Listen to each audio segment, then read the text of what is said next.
ஆண்டவருடைய ஆவி என்மேல் உள்ளது, ஏனெனில் அவர் எனக்கு அருள் பொழிவு செய்துள்ளார். ஏழைகளுக்கு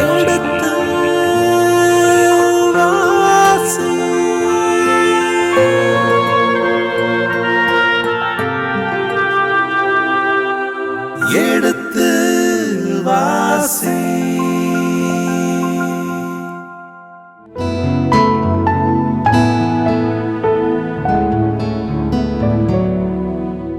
வணக்கம் இனிய இதயங்களே, எடுத்து வாசி பருவம் 2 சாமுவேலின் 2ஆம் புத்தகத்துடனான விவிலிய இறை வசனங்களுக்கு செவிமடுத்துக் கொண்டிருக்கின்றோம்.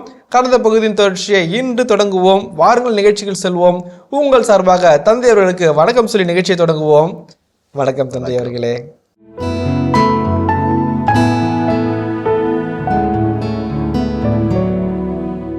முதல் எதிரி ஒழித்து விட்டார்கள், இரண்டாம் முதலை பின்பற்ற அவர்கள் போகிறார்கள். அதை வாசிப்போம். யோவாபின் ஆள்களுள் ஒருவன் அவர் அருகே நின்று கொண்டு, யோவாபை விரும்புகிறவர்களும் தாவீதின் பக்கமுள்ளவர்களும் யோவாபை பின் செல்லட்டும் என்றான். சாலை நடுவே அமாசா தன் இரத்தத்தில் மூழ்கி கிடக்கவே வீரர்கள் அனைவரும் அங்கேயே நின்றுவிட்டதை அந்த மனிதன் கண்டான். அமாசாவின் அருகே வந்தவர்கள் அனைவரும் நின்றுவிட்டதை கண்டு அவனை சாலையிலிருந்து வயலுக்கு இழுத்து ஒரு துணியால் மூடினான். அமாசா சாலையிலிருந்து விலக்கப்பட்டதும் அனைவரும் யோவாபை பின் சென்று பிக்ரியின் மகன் சேபாவை பின்தொடர்ந்தனர். சேபா அனைத்து இஸ்ரேல் குலங்களின் வழியாக ஆபேல் பெத்மாக்கா வரை சென்றான்.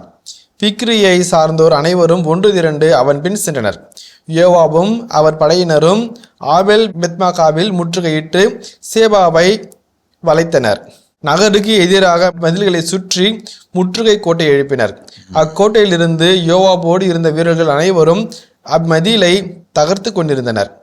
அப்பொழுது அறிவு கூர்மையுள்ள ஒரு பெண் நகரிலிருந்து குரல் கொடுத்து, கேளுங்கள் கேளுங்கள், தயை கூர்ந்து யோவாபை இங்கே வர சொல்லுங்கள், நான் அவரிடம் பேச வேண்டும் என்றார். யோவாபும் அவர் அருகே வந்தார். அப்பெண் அவரை நோக்கி, யோவாபு என்பவர் நீர்தாமா என்றார்.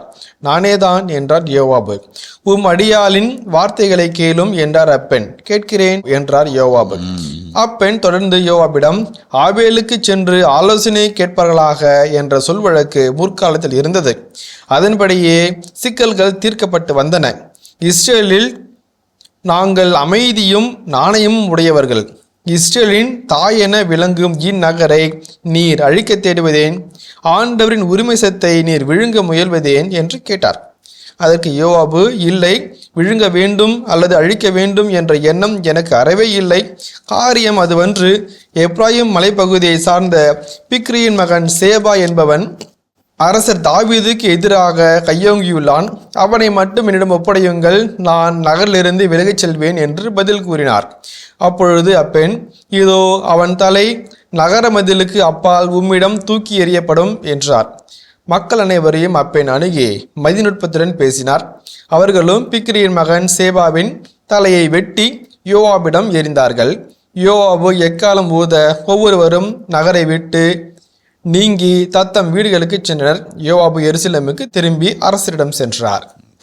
இன்னொரு கலகக்காரனுடைய முடிவை பற்றி ஒரு செய்தி இந்த இடத்துல சொல்கிறாங்க. இந்த பகுதியில் சொல்லும்போது 3 விதமான நிகழ்வுகளை சொல்லி குறிப்பிட்றாங்க. ஒன்று பிக்ரியின் மகன் சேபாவை ஒரு கலகக்காரனாக அதிகாரத்தின் முதல் பகுதியிலேயே ஆசிரியர் அறிமுகம் செய்கிறார். அவனுக்கு தொழிலாளராக அமாசாவை காண்பிக்கிறார். அமாசா இறந்துபட்ட அவனுடைய இறப்பு மிக கேவலமான இறப்பாக இருக்கிறது. சாலையில் வெட்டி வீழ்த்தப்படுகிறான். வழியில் போகிறவர்கள் வருகிறவர்கள் திட்டுப்படாமல் ரத்தத்தினால் இருக்கிறார்கள். வயல்வெளியிலே இவ்வாறு இழுத்து போட்டு சாக்கினால் மூடுகிறார்கள். அப்படிப்பட்ட ஒரு மிக அவலமான மரியாதை குறைந்த ஒரு மரணத்தை அமாசா சந்திக்கிறான். அது அமாசாவுடைய வாழ்வை முடித்த கதையோடு யோவாபும் அவருடைய ஆட்களும் சேபாவை தேடி செல்கிறார்கள். தேடி செல்லும்போது அவர்கள் உள்ளே முற்றுகை நகரை கட்டுகிறார்கள். வெளியிலிருந்து செவுற்றை தகர்க்கிறார்கள். இரண்டும் ஒன்றாக நடந்து கொண்டிருக்கிறது. முற்றுகை நகரை கட்டுகிறார்கள், வெளியிருந்து தகர்க்கிறார்கள். இப்படி பண்ணும்போது உள்ளே இருந்து ஒரு பெண் சத்தம் போட்டு கூவி அடைக்கிறாள். அதான் ரொம்ப அழகான செய்தியாக இருக்குது. அந்த பெண் எவ்வளோ மதிநுட்பம் வாய்ந்தவளாக, உனக்கு என்ன தேவை, நாங்கள் எந்த காலத்துலையும் யார்ட்டையும் சண்டைக்கு போனது கிடையாது, யார்ட்டையும் நாணயம் கிட்ட நடந்தது கிடையாது, ஒழுக்கம் தவறுனது கிடையாது, நியாயமாக நாங்கள் வாழ்ந்துக்கிறோம், சொன்ன பேச்சை தவறுனது கிடையாது, நீங்கள் ஏன் எங்கள் நகரை ஏன் அழிக்க தேடுறேன் அப்படின்னு சொல்லி கேட்கல. அம்மா, நான் உன் நகரை அழிக்கவோ இந்த நகரத்திலிருந்து குழப்பத்தை உருவாக்க வரவில்லை, எனக்கு தேவையெல்லாம் என் தலைவராகிய தாவீது அரசரை சொல்லித் தருகிற சேபாவினுடைய தலைதான் என்று சொல்லி அவரை மட்டும்தான் நான் அவரை குறிவைத்து நான் வந்திருக்கிறேன் என்று அவர் சொன்னபோது, அவருடைய தலை உனக்கு மதிலுக்கு வெளியே எரியப்படும், எடுத்து செல் என்று சொல்லி அந்த பெண் மதிநுட்பத்தோடு பேசியதை கேட்டு அந்த நகருக்கு வர இருந்த ஆபத்து, அந்த நகருக்கு வர இருந்த தொந்தரவு, தொல்லை எல்லாவற்றும் அந்த ஒரு பெண்ணினுடைய வார்த்தையால் முடிகிறது என்று கேட்டு சேபாவை அவர்களே பிடித்து அடித்து அவன் தலையை வெட்டி நகருக்கு வெளியே வீசுகிறார்கள். அந்த காட்சி அவருடன் நிறைவு செய்கிறது. கேட்பது கொஞ்சம் கொடுமையாக இருந்தாலும் கொடூரமாக இருந்தாலும் கீழ்ப்படியாமை கலகத்திற்கு மிக மோசமான ஒரு பாவம் என்பதை நாம் பழைய பகுதிகளிலே சந்தித்தோம். 1 சாமுவேலில் அதே போல் இந்த பிக்ரியும் சரி அம்மாசாவும் சரி ஒரு எல்லாம் நிறைவாக நடந்து கொண்டிருக்கிற நேரத்தில் ஒரு எதிராளியாக புறப்படுகிறார்கள்.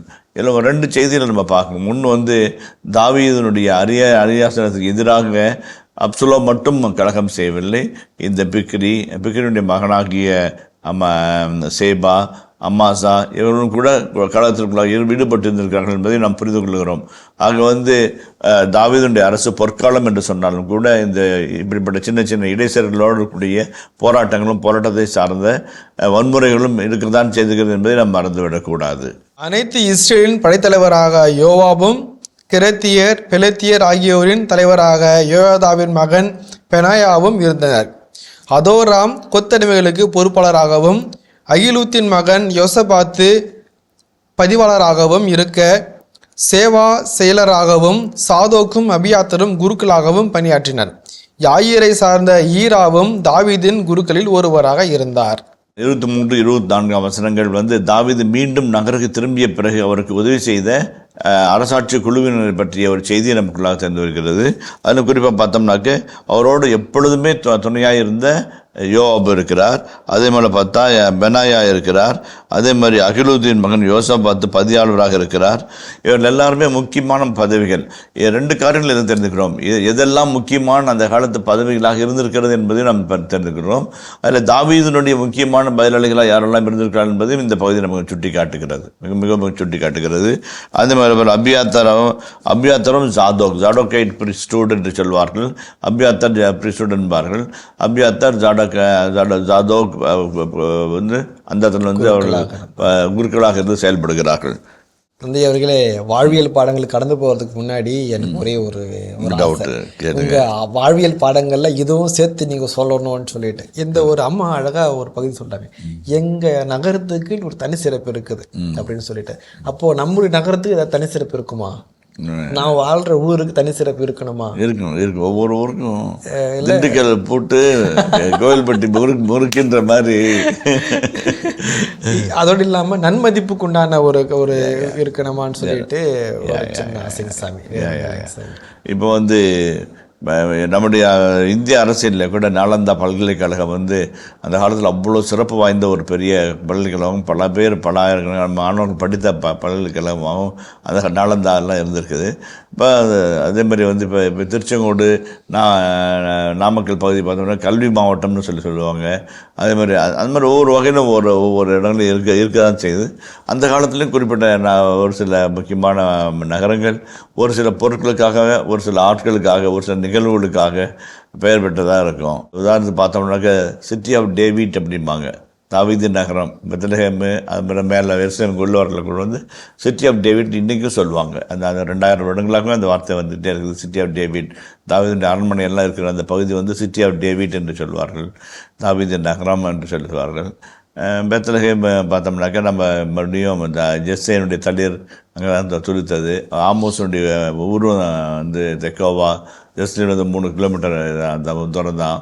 அது மாதிரி ஒவ்வொரு ஊருக்கும் ஒவ்வொரு சிறப்பு, ஒவ்வொரு மனிதர்களினால், நிகழ்வுகளினால், அல்லது அந்த அங்கே விளைகின்ற பொருட்களினால். பெத் லஹேம் அப்படிங்கிறாங்க. பெத் என்றால் ஹவுஸ், லஹேம் என்றால் கோதுமை. ப்ரெட்டு கோதுமை. அப்போ கோதுமை அதிகமாக விளையிறதுனால வந்து ஹவுஸ் ஆஃப் ப்ரெட்டுன்னு சொல்லி சொல்கிறாங்க. அதனால் அந்த மாதிரி வளர்க்கணும். ஒவ்வொரு ஊருக்கு ஒரு சிறப்பு இருக்க தான் செய்யும். அதே மாதிரி நம்ம இதில் நம்ம பிற்பாடு பார்த்தோம்னாக்கா தெரியும், எருசலேமுக்குரிய ஒரு சிறப்பு. அதே மாதிரி வந்து எரிகோவுக்கு ஒரு தனி சிறப்பு. இந்த பக்கம் வந்து பெத்சோர், ஹட்சோர் என்ற ஒரு இடம் இருக்கிறது, பெத்தல் இருக்குது, கில்கால் இருக்குது. இதெல்லாம் தனித்தனி நகரங்கள், அதெல்லாம் ஒரு தனி சிறப்பு வாய்ந்த நகரங்களாக இருக்கிறது. இந்த 20ஆம் அதிகாரத்திலே நிறைய வன்முறை பேச்சிலே, வார்த்தைகளிலே, செயல்பாடுகளிலே காண்கிறோம். ஆனாலும் இவர்களோடு கூடத்தான் ராஜதந்திரம் மிக்க அரசாட்சி நிறுவப்படுகிறது என்பதையும் நாம் புரிந்து கொள்ள வேண்டும். அப்படி பார்க்கும்போது சேபா எக்காலம் ஊதி பிரிக்கிறான். இப்போ வந்து நான் அடிக்கடி சொல்லுவது தான், டிவிசிவ் இஸ் சட்டானிக். யாரெல்லாம் ரெண்டாக பிரிக்கிறார்களோ, ஒரு குழுமத்தை பிரிக்கிறார்களோ, ஒரு குடும்பத்தை பிரிக்கிறார்களோ, ஒரு கூட்டத்தை பிரிக்கிறார்களோ, பல காரணங்களுக்காக ஜாதி, மத, அரசியல், பொருளாதார எந்தாவது காரணம் காட்டி பிரிக்கிறார்களோ அவளெல்லாம் சட்டானிக். அதெல்லாம் ஒரு சாத்தானுடைய செயல்படுறது. ஒன்றுபடுத்துதல், ஒருமித செய்தல், குடும்பமாய் வாழ வைத்தல், இதுதான் வந்து மீட்பின் பணிகள். அந்த வகையில் பார்க்கும்போது தாவீது பெரும்பான்மையான மக்களுடைய நல்லெண்ணத்தை பெற்று திரும்பி வருகிறார். யோர்தானை கடந்து இந்த பக்கம் வருகிறார். அவர் வருகிறார் என்று தெரிந்தவுடன் அங்கே இருக்கின்ற சேபா, பிக்ரியின் மகனாகிய சேபா எக்காலம் போதி கூட்டத்தை பிரிக்கிறான், கழகத்தை உருவாக்குறான். மக்கள் மனதில் இரண்டுபட்ட எண்ணத்தை கொடுக்கிறான். நாங்களும் அவன் சொந்த நல்ல தானே, எல்லாம் ஒன்றா போவோம் வாங்க என்று கூப்பிட்டு எங்களுக்கு தாவீதோடு உரிமை இல்லை, எங்களுடைய ஈசாயோடு எங்களுக்கு மரபுரிமை எதுவும் கிடையாது என்று சொல்லுநொழியாக கூட்டம் ரெண்டாய் மறுபடியும் சேர்ந்து போகிறது. ஒரு கூட்டம் சேபா பக்கம் போகிறது, இன்னொரு கூட்டம் தாவீது பக்கம் போகிறது. இது வந்து ஒரு செய்தியாக மாறுகிறது. ஆக பிரிப்பு யாரெல்லாம் பிரிக்கிறாங்களோ அவங்கெல்லாம் வந்து சாத்தானின் அடிவருடிகள் என்பதை நாம் மறந்துவிடக்கூடாது. முதல் காரணமாக. ரெண்டாவது வந்து அமாசா வந்து இந்த பிரிவினை கூட்டத்தினுடைய ஒரு பகுதியாக இருக்கிறான். அவன் யூதாவின் மக்களுக்கு சொந்தக்காரனாக இருந்தாலும் கூட யூதாவினுடைய மக்களை அழைத்து வா என்று சொன்னபோது அவன் அழைத்து வரவில்லை. காலம் தாழ்த்துகிறான். அந்த காலம் தாழ்த்துவதன் மூலமாக அரசனுக்கு ஒரு சந்தேகத்திற்கு அவன் உள்ளாகிறான்.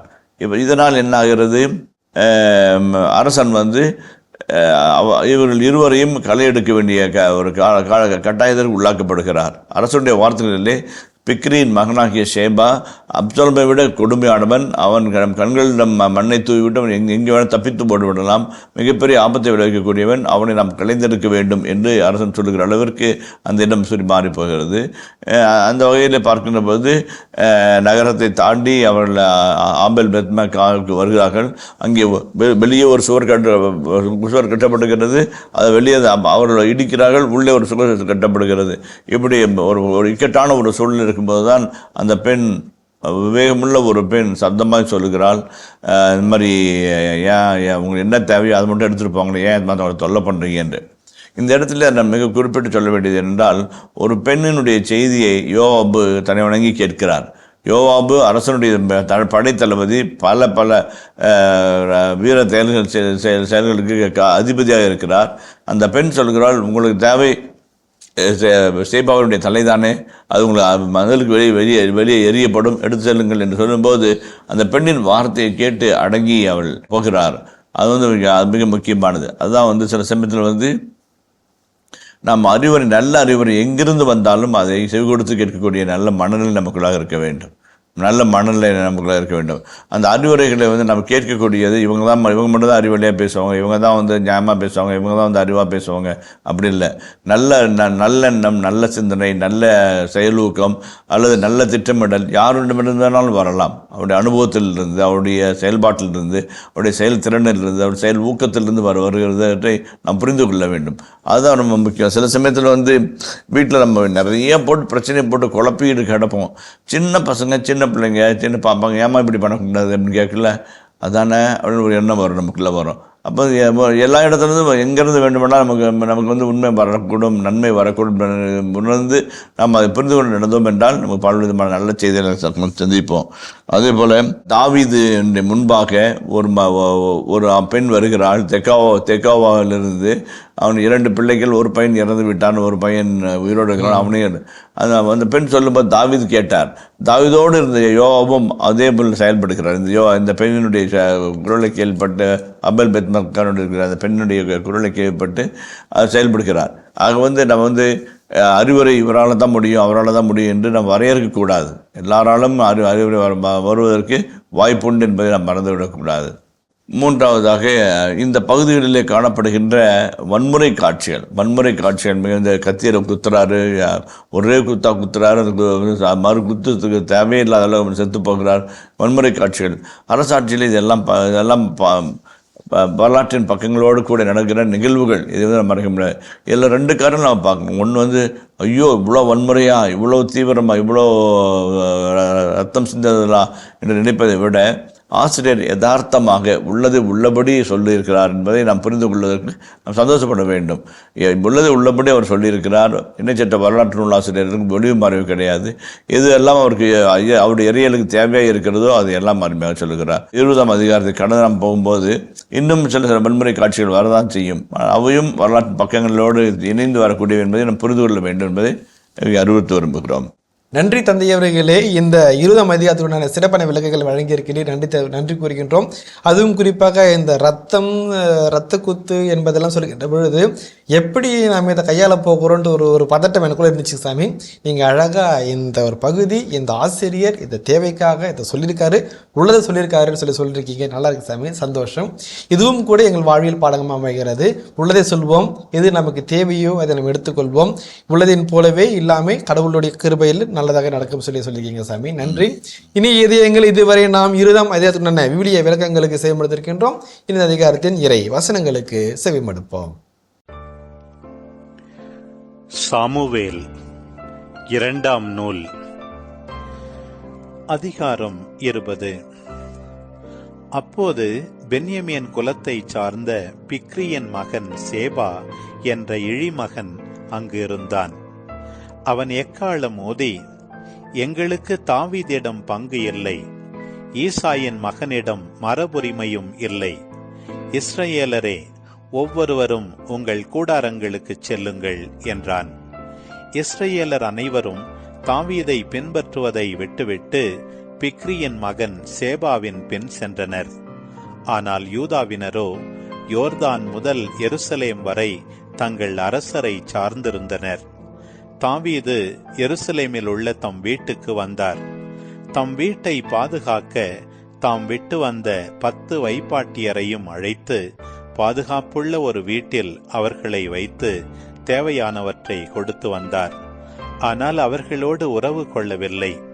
அவர்கள் இறக்கும் வரை காவலில் வைக்கப்பட்டு கைம்பெண்களைப் போல் வாழ்ந்தனர். பிறகு அரசர் அமாசாவை நோக்கி, 3 நாள்களுக்குள் யூதாவினரை என்னிடம் வரச் சொல், அப்போது நீயும் இங்கே இரு என்றார்.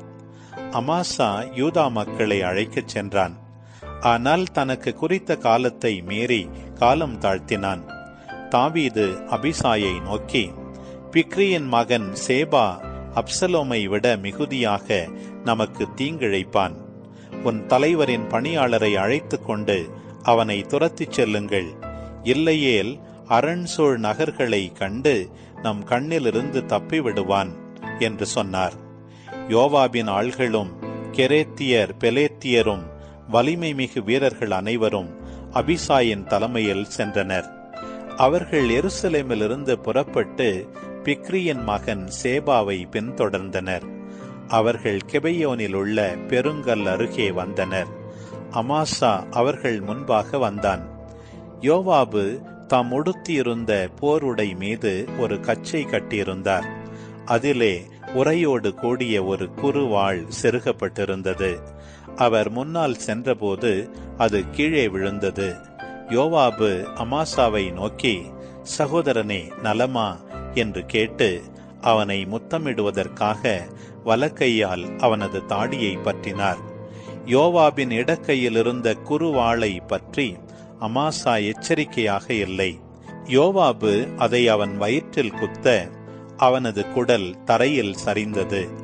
மீண்டும் குத்துவதற்கு அவசியமில்லாமல் அமாசா இறந்தான்.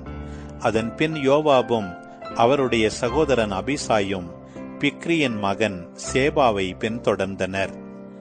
யோவாபின் ஆள்களுள் ஒருவன் அவர் அருகே நின்று கொண்டு, யோவாபை விரும்புகிறவர்களும் தாவீதின் பக்கம் உள்ளவர்களும் யோவாபின் பின் செல்லட்டும் என்றான். சாலை நடுவே அமாசா தன் இரத்தத்தில் மூழ்கி கிடக்கவே வீரர்கள் அனைவரும் அங்கேயே நின்றுவிட்டதை அவன் கண்டான். அமாசாவின் அருகே வந்தவர்கள் அனைவரும் நின்றுவிட்டதை கண்டு அவனை சாலையிலிருந்து வயலுக்கு இழுத்து ஒரு துணியால் மூடினான். அமாசா சாலையிலிருந்து விலக்கப்பட்டதும் அனைவரும் யோவாபின் பின் சென்று பிக்ரியின் மகன் சேபாவை பின்தொடர்ந்தனர். சேபா அனைத்து இஸ்ரேல் குலங்களின் நிலப்பகுதி வழியாக பெத்மாக்காவின் ஆபேல் வரை சென்றான். பெரியோர் அனைவரும் ஒன்று திரண்டு அவன் பின் சென்றனர். யோவாபும் அவர் படையினரும் பெத்மாக்காவின் ஆபேல் முற்றுகையிட்டு சேபாவை வளைத்தனர். நகருக்கு எதிராக முற்றுகை கோட்டை எழுப்பினர். அது மதிலுக்கு அருகில் இருந்தது. அதனின்று யோவாபோடு இருந்த வீரர்கள் அனைவரும் அம்மதிலை தகர்த்து கொண்டிருந்தனர். அப்போது அறிவு கூர்மையுள்ள ஒரு பெண் நகரிலிருந்து குரல் கொடுத்து, கேளுங்கள் கேளுங்கள், தயை கூர்ந்து யோவாபை இங்கே வரச் சொல்லுங்கள், நான் அவரிடம் பேச வேண்டும் என்றாள். அவரும் அவள் அருகே வந்தார். அப்பெண் அவரை நோக்கி, யோவாபு நீர்தாமா என்றாள். நானேதான் என்றார் யோவாபு. அடியவளின் வார்த்தைகளை கேளும் என்றாள் அப்பெண். கேட்கிறேன் என்றார் யோவாபு. அவள் தொடர்ந்து கூறியது, முற்காலத்தில் அடிக்கடி சொல்வார்கள், ஆபேலுக்கு சென்று ஆலோசனை கேட்பார்களாக, அதன்படியே பிரச்சனைகள் தீர்க்கப்படும். இஸ்ரேலில் நாங்கள் அமைதியும் நாணயமும் உடையவர்கள். இஸ்ரேலின் தாயென விளங்கும் இந்நகரை நீர் அழிக்க தேடுவதேன்? ஆண்டவரின் உரிமை சொத்தை நீர் விழுங்குவானேன் என்று அப்பெண் கேட்டாள். அதற்கு யோவாபு, இல்லை, விழுங்க வேண்டும் அல்லது அழிக்க வேண்டும் என்ற எண்ணம் எனக்கு அறவே இல்லை. காரியம் அதுவல்ல. எப்ராயிம் மலை பகுதியை சார்ந்த பிக்ரியின் மகன் சேபா என்பவன் அரசர் தாவீதுக்கு எதிராக கையோங்கியுள்ளான். அவனை மட்டும் தாருங்கள், நான் நகரிலிருந்து விலகிச் செல்வேன் என்று பதில் கூறினார். அப்பொழுது அப்பெண், இதோ அவன் தலை மதிலுக்கு அப்பால் உம்மிடம் தூக்கி எறியப்படும் என்றாள். மக்கள் அனைவரையும் அவள் அணுகி அறிவார்ந்த ஆலோசனை கூறினாள். அவர்களும் பிக்ரியின் மகன் சேபாவின் தலையை வெட்டி யோவாபிடம் எறிந்தார்கள். யோவாபு எக்காலம் ஊத அவர்கள் நகரை விட்டு நீங்கி தம் வீடுகளுக்கு சென்றனர். யோவாபு எருசலேமுக்கு திரும்பி அரசரிடம் சென்றார்.